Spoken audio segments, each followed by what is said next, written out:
This is the Bobby Ho Show. And in this episode, I'm talking about Dolemite Is My Name, the new Eddie Murphy starring Netflix film. I give it 1 out of 2 tired parents who managed to stay awake for it on a cold Friday night. But more importantly, it gets 6 3 wines. At least 6 scenes where I went back and watched 3 or more times. Now, to be fair, I'm not sure anything would have kept my wife up after a long day, after a long week. She and I alternate who's going to crash first on Friday. I thought it was going to be me. But, Dolemite, as funny as it is, has kind of a slow burn of a start. And it's best appreciated with a little more gas in your tank, a little more spring in your eyelids. So, thankfully, I had both last Friday night. And because she fell asleep, I had the remote to myself. So I was able to watch as I pleased and got to rewind the scenes that I liked multiple times, which I did. So this is not a full review. Dolemite, from what I can see on Twitter, lots of people love it. I think you'll love it. It's hilarious. Wesley Snipes, I have no words. He alone is worth watching the movie, but the whole cast is amazing. Eddie Murphy, I'll say this about what I really enjoyed from his role. I enjoyed Eddie Murphy's Rudy Ray Moore better than his Rudy Ray doing Dolemite.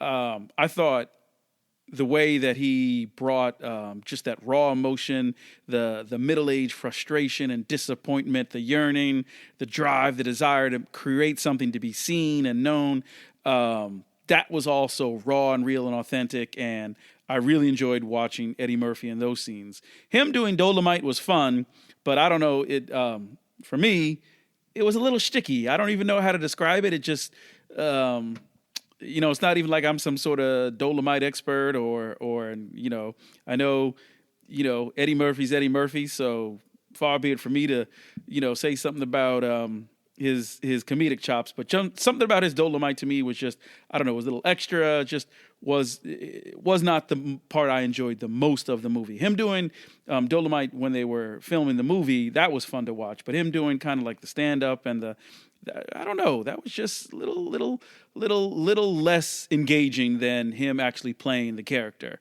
And the scenes that he had with Divine Joy Randolph's Lady Reed, just tender, powerful, it was just really present, the chemistry they had. That was really fun to watch. I did wish there was more in the ensemble itself, all the different other supporting actors, more of them to do with each other. I think it would have made the movie a little more fun. It was a lot of Eddie Murphy carrying the weight as Dolemite. His scenes opposite Wesley Snipes were amazing. Again, worth the movie alone. So there were some things I wish I saw a little bit more of. One thing I was wondering about was there something missing in the southernness of Rudy Ray Moore not being brought out more? Now, it was written into the script. It was, clear that he was from Arkansas, wanted to leave Arkansas behind him, came to L.A., was yearning to, make it big, and, wasn't like they were trying to cover up where he came from or what that meant to him, or, when he kind of did the Chitlin comedy circuit, that, he didn't have any kind of connection or understood who he was. That's not what I mean. I don't necessarily say that Eddie Murphy should have tried to put on more of a Southern accent. It's just that there seems to be a little bit of a pattern in some movies when they're playing these biographical characters where something in kind of that Southern soulfulness in especially in male characters just it doesn't make it to the big screen. I'm thinking of the James Brown movie Get On Up, specifically with the Bobby Bird character.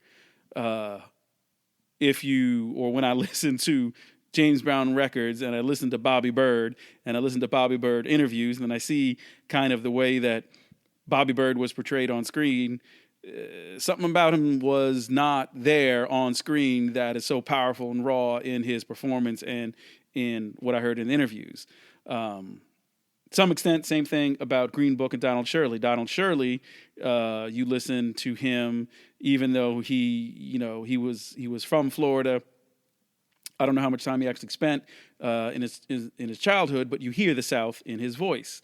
Now I know characterization is not an impersonation; it's an artistic license to represent the character in the story. You might ask, well, does it make a difference?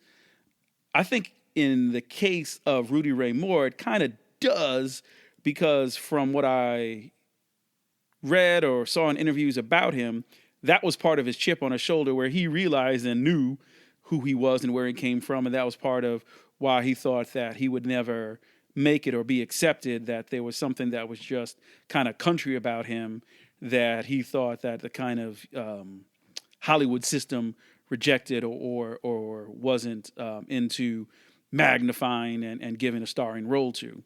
Then, just reading up a little bit about him, apparently when he was in the Army, he had this comedy act, and he was known as the Harlem Hillbilly. So his southernness to some extent was, part of it. And that was kind of part of the chip that he had on his shoulder that kind of brought the rawness to Dolemite.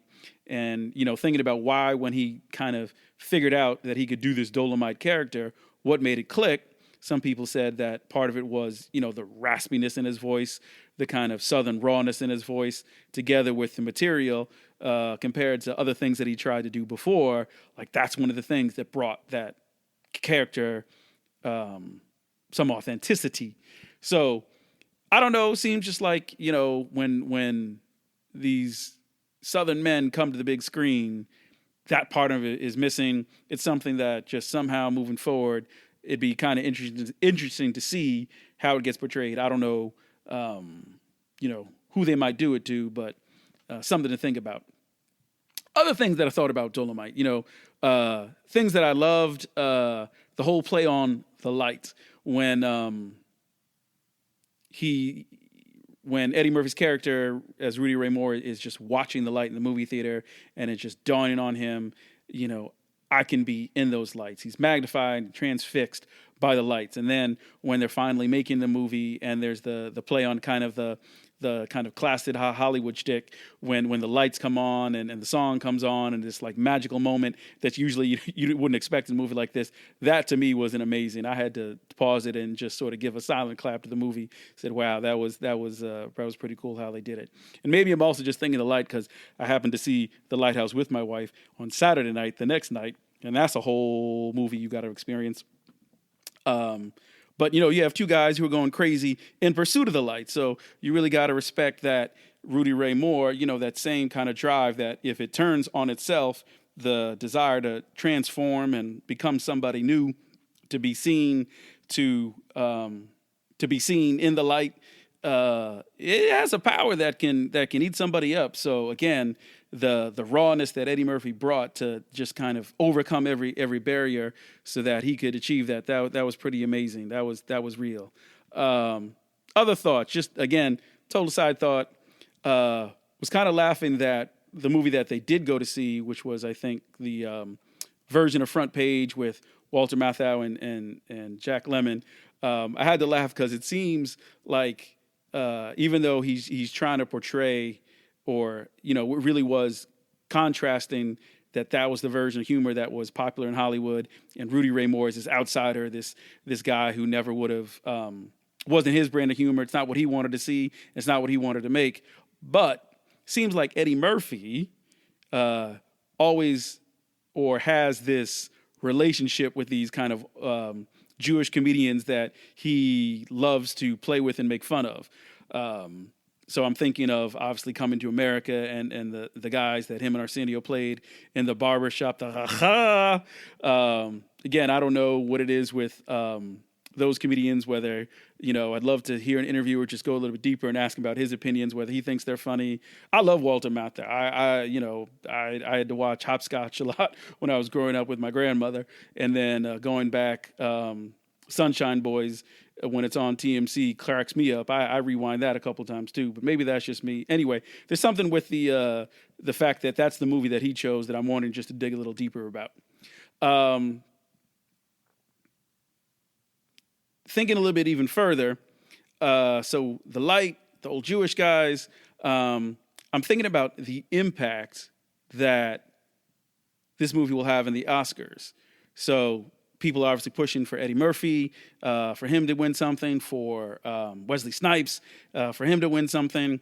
I'm not sure if either of them are going to get nominated or the movie, but Jennifer Lopez, a lot of people are pushing for as a Best Actress nominee.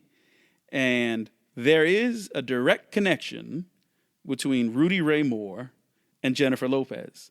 So if Jennifer Lopez is nominated for an Oscar or a Golden Globe, Rudy Ray Moore will be there.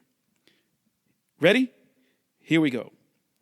Rudy Ray Moore, in his guerrilla filmmaking, in his don't care about what they say you're supposed to do, I'm going to do it and make it happen, from what I understand, influenced Robert Townsend when he made Hollywood Shuffle. Hollywood Shuffle, Robert Townsend made with Keenen Ivory Wayans, who starred in it, co-starred in it, and I think also co-wrote it. Hollywood Shuffle helped launch Keenen Ivory Wayans' career for him ultimately to make, I think, his next film and then to be in Living Color.